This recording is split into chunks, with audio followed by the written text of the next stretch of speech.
느부갓네살 왕이 금으로 신상을 만들었으니 높이는 60규빗이요 너비는 6규빗이라. 그것을 바벨론 지방의 두라 평지에 세웠더라. 느부갓네살 왕이 사람을 보내어 총독과 수령과 행정관과 모사와 재무관과 재판관과 법률사와 각 지방 모든 관원을 느부갓네살 왕이 세운 신상의 낙성식에 참석하게 하며, 이에 총독과 수령과 행정관과 모사와 재무관과 재판관과 법률사와 각 지방 모든 관원이 느부갓네살 왕이 세운 신상의 낙성식에 참석하여 느부갓네살 왕이 세운 신상 앞에 서니라. 선포하는 자가 크게 외쳐 이르되, 백성들과 나라들과 각 언어로 말하는 자들아, 왕이 너희 무리에게 명하시나니 너희는 나팔과 피리와 수금과 사면금과 양금과 생황과 및 모든 악기 소리를 들을 때 엎드려 느부갓네살 왕이 세운 금 신상에게 절하라. 누구든지 엎드려 절하지 아니하는 자는 즉시 맹렬히 타는 풀무불에 던져 넣으리라. 모든 백성과 나라들과 각 언어를 말하는 자들이 나팔과 피리와 수금과 사면금과 양금과 및 모든 악기 소리를 듣자 곧 느부갓네살 왕이 세운 금 신상에게 엎드려 절하니라. 그때 어떤 갈대아 사람들이 나와 유다 사람들을 참수하니라. 그들이 느부갓네살 왕에게 이르되, 왕이여, 만수무강하옵소서.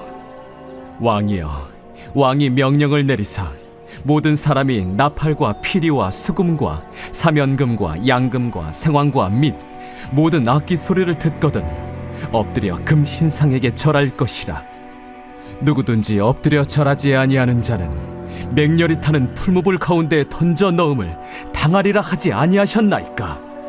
이제 면 유다 사람 사드락과 메삭과 아벳느고는 왕이 세워 바벨론 지방을 다스리게 하신 자이거늘, 왕이여, 이 사람들이 왕을 높이지 아니하며 왕의 신들을 섬기지 아니하며 왕이 세우신 금 신상에게 절하지 아니하나이다.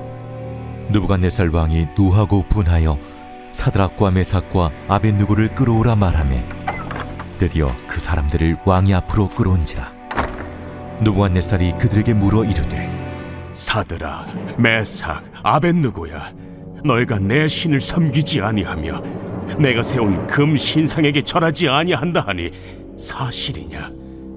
이제라도 너희가 준비하였다가 나팔과 피리와 수금과 사면금과 양금과 생황금 및 모든 악기 소리를 들을 때 내가 만든 신상 앞에 엎드려 절하면 좋거니와, 너희가 만일 절하지 아니하면 즉시 너희를 맹렬히 타는 풀무불 가운데에 던져 넣을 것이니 능히 너희를 내 손에서 건져낼 신이 누구이겠느냐?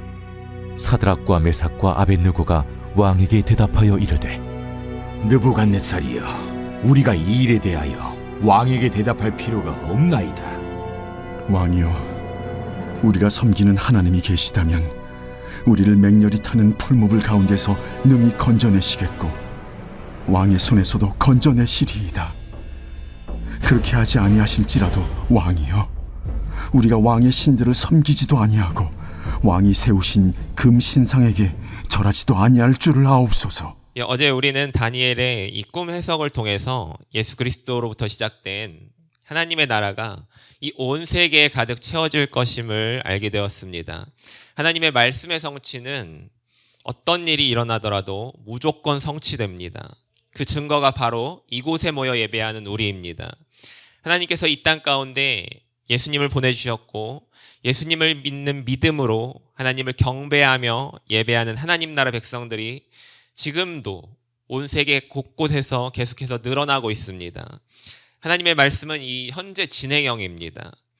이 모든 언약은 예수 그리스도께서 이 땅 가운데 다시 오실 때 완벽하게 성취됩니다. 먼저 오신 예수님은 우리를 구원하실 구원주로서, 다시 오실 이 재림주는 세상을 심판하실 심판주로서 오시게 됩니다. 이는 우리에게 정해진 사실입니다. 저와 여러분이, 정말 저와 여러분을 위해 주님께서는 저 천국에서 우리를 위한 처소를 예비하시며 하나님께서 때가 되었음을 말씀하실 때 이제 우리를 천국으로 데려가시기 위하여 이 땅에 다시 내려오실 것입니다. 우리가 이 사실을 분명하게 믿을 때 확신할 때 이 땅에서 우리는 하나님의 자녀로서 하나님 나라에 속한 백성으로서 이 세상과 타협하지 않는 그러한 믿음을 갖게 됩니다. 이 오늘 본문은 어떻게 보면 정말 미련해 보일 정도로 하나님의 말씀을 지키려 하고 세상과 타협하지 않는 모습을 보이는 다니엘의 세 친구가 나옵니다. 어제 꿈을 해석한 다니엘의 공을 치하해 주면서 귀한 선물을 많이 주고, 그리고 다니엘을 이제 바벨론 곳곳을 다스릴 수 있는 정말 왕의 바로 아래에 있는 총리와도 같은 직책을 다니엘이 받게 됩니다. 그리고 이에 더해 다니엘은 왕에게 요구를 하게 되는데, 다니엘의 세 친구 사드락, 메삭, 아벳느고, 이들을 세워 바벨론 지방을 다스릴 수 있는 그런 지방관을 삼게 하는 이런 요청에 왕이 또 응답하게 됩니다. 그런 일이 있은 뒤에 갑자기 느부갓네살 왕이 금으로 신상을 만들기 시작합니다. 이 신상이 왕의 모습을 본떠 만든 신상인지 아니면 왕이 믿고 있었던 그 신들의 한 모습을 본땄는지는 성경에 나와 있지 않습니다. 그러나 중요한 사실은 왕이 이 신상을 만든 것도 모자라서 신상이 완성된 이후에 모든 사람에게 이 음악 소리가 나오면 이 신상에게 절하라고 하는 명령을 내린 겁니다.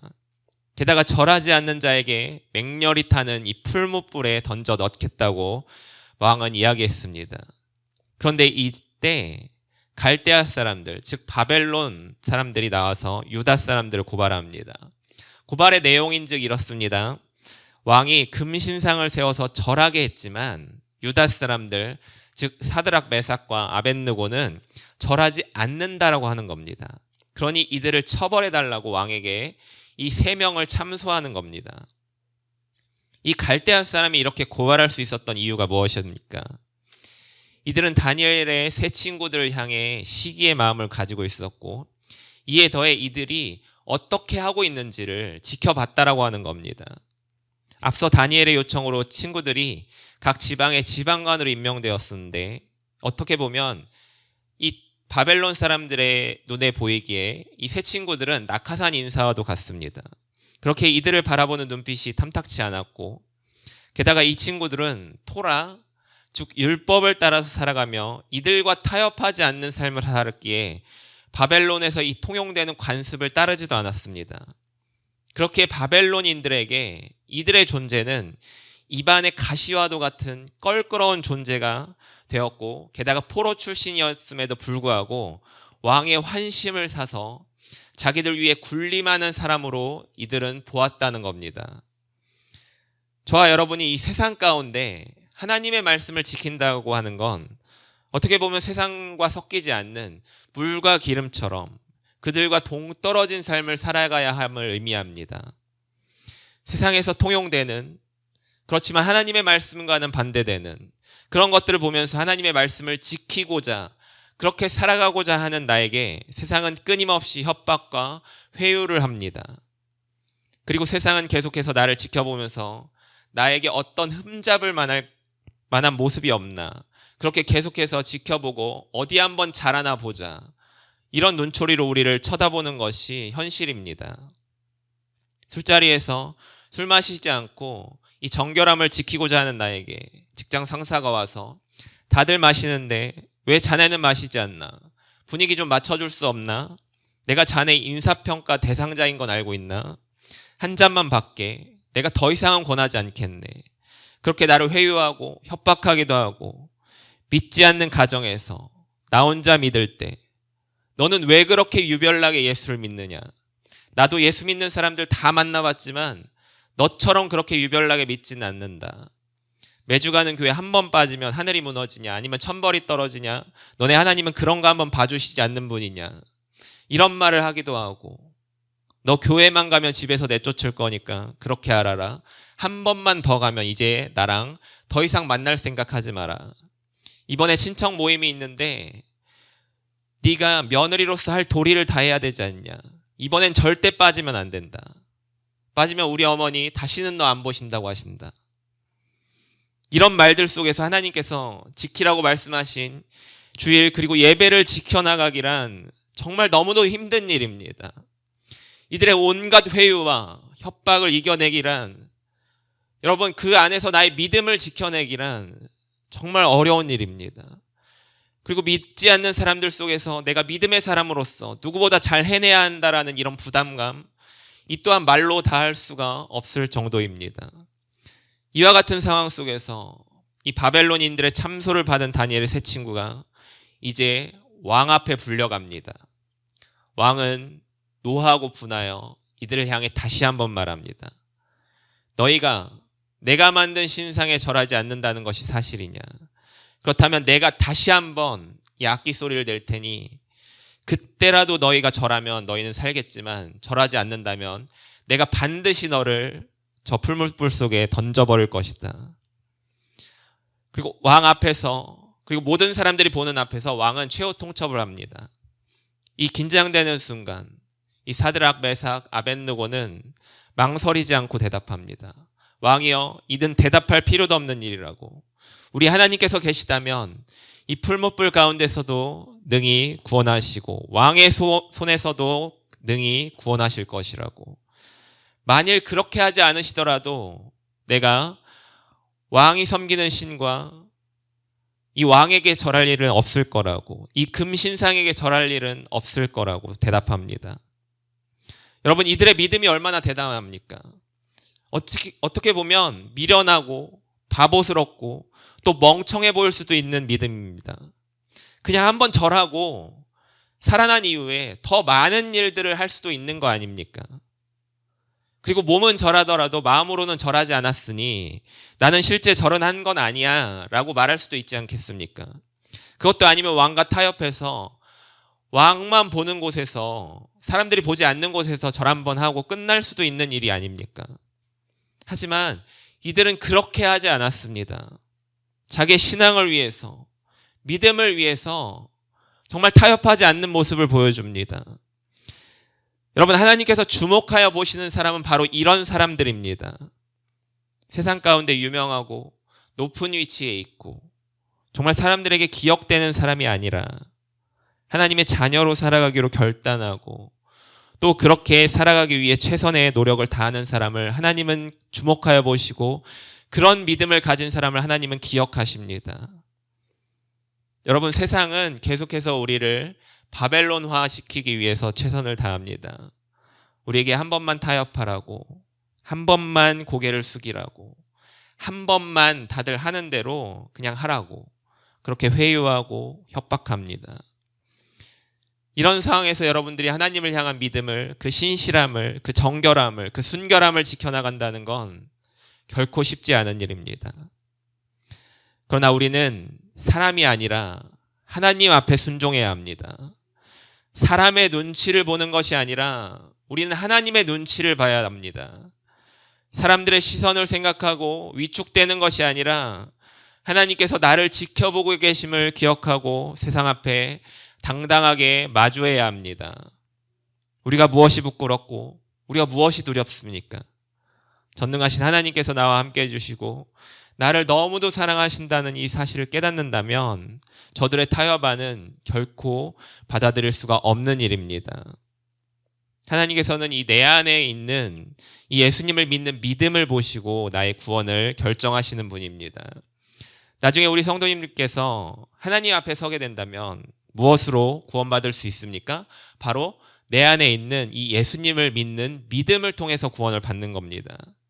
그런데 이 믿음은 내가 어떤 값을 치르고 얻어진 것이 아니라 하나님의 은혜로 값없이 내게 주어졌습니다. 그러나 이 믿음을 내 안에서 지켜나가는 건 굉장히 힘든 일입니다. 여러분, 믿음을 가지는 일보다 더 힘들고 어려운 일은 내 안에 있는 이 믿음을 지켜나가는 일입니다. 세상 앞에 우리의 믿음은 때와 장소를 가리지 않고 공격당합니다. 내가 느끼고 있든 느끼고 있지 못하든 사탄은 내 안에 있는 예수님을 믿는 믿음을 통해서 구원받는다는 사실을 알고 있기 때문에 끊임없이 이 믿음을 공격합니다. 이 공격은 아주 교묘하게 진행되는데 내가 깨어있지 않으면 알아채기 어려울 정도로 진행됩니다.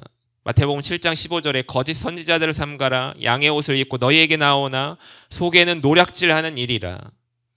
이와 같이 양의 탈을 쓰고 마치 나의 신앙생활에 도움이 되는 것처럼 나에게 많은 유익을 가져다 주는 것처럼 하지만 실상을 알고 보면 나와 하나님의 관계를 깨뜨리고 나의 믿음을 공격하는 것을 우리는 보게 됩니다. 여러분, 이런 공격의 순간 우리는 무엇을 선택해야 합니까? 하나님의 말씀을 지킨다면 눈에 보이는 뻔한, 정말 내 눈앞에 뻔히 보이는 박해와 환난이 나를 기다리고 있습니다. 세상에서 눈에 보이는 정말 많은 손해들을 내가 감수해야 하는 순간이 찾아올지도 모릅니다. 그럼에도 하나님의 약속의 말씀을 믿고 미련할 만큼 신실하게 이 하나님의 말씀을 지키시겠습니까? 아니면 세상의 유익을 쫓아서 나도 좀 그렇게 살면 어때? 이 사람들 다 그렇게 사는데 정말 나도 좀 그렇게 살면 어때? 라고 항변하면서 그렇게 세상과 타협하시겠습니까? 이런 믿음의 선택의 순간은 정말 불시에 찾아옵니다. 그렇기 때문에 계속해서 나의 믿음을 이 말씀을 통해서 훈련해야 합니다. 성경 속에 수많은 믿음의 사람들, 그들이 어떤 선택을 했는지, 하나님 앞에서 어떻게 신실한 모습을 보였는지, 하나님의 말씀 앞에서 그들의 행동과 태도를 통해, 그리고 그들이 어떠한 하나님의 은혜를 경험했는지를 보면서 내게 그런 선택의 순간이 찾아왔을 때, 그 말씀이 내 마음속에 떠오를 때, 그때 나는 하나님 앞에 믿음의 자녀로서 하나님을 섬기는 것을 선택할 수가 있게 됩니다. 정말 사랑하는 성도님들, 이 예배는 타협이 아닙니다. 예배는 결단입니다. 나의 편의에 의해서 이 예배를 타협하는 순간 나는 금신상에 절해버린 사람이 되어버리는 겁니다. 한 번인데 뭐 어때? 내가 지금까지 잘 나왔는데. 그렇지 않습니다. 예수님께서는 단 한 번의 십자가 사건으로 우리 모두를 구원하셨습니다. 나에게 단 한 번이더라도 믿음을 배신하는 결과를 낳게 됩니다. 이 결코 물러서지 마십시오. 타협하지 마십시오. 내 마음속 중심이 하나님인지 아닌지는 바로 이 선택의 순간 결정됩니다. 믿음이 아무리 좋아 보여도 이 세상과 타협하는 순간 나의 마음속 중심에는 세상에서 쫓고 있는 그 유익들이 있을 뿐입니다. 그러나 어떠한 불이익에도 서로 나의 생명까지 위협을 받더라도 결코 흔들리지 않는 믿음으로 오직 하나님만을 섬기기로 선택한다면 하나님께서는 그런 우리를 주목하여 보시고 그런 우리에게 하나님의 자녀로서 어떻게 살아가야 할지를 보여주시게 될 것입니다. 정말 이 모든 것을 위해 하나님을 선택하시는 성도님들 되시기를 간절히 축복합니다. 기도하겠습니다. 나의 입술의 고백뿐만 아니라 내 마음속 중심이 하나님을 고백하게 하여 주시옵소서. 나의 유일하신 한 분 하나님만을 예배하는 마음을 나에게 허락하여 주옵소서. 나는 연약하고 미련하나 내 안에 계신 주님의 지혜는 세상과 비길 수 없음을 기억하게 하시며 오직 주님을 믿는 믿음을 선택하는 신실한 주의 자녀로 살아가게 하옵소서. 예수님의 이름으로 기도합니다. 아멘.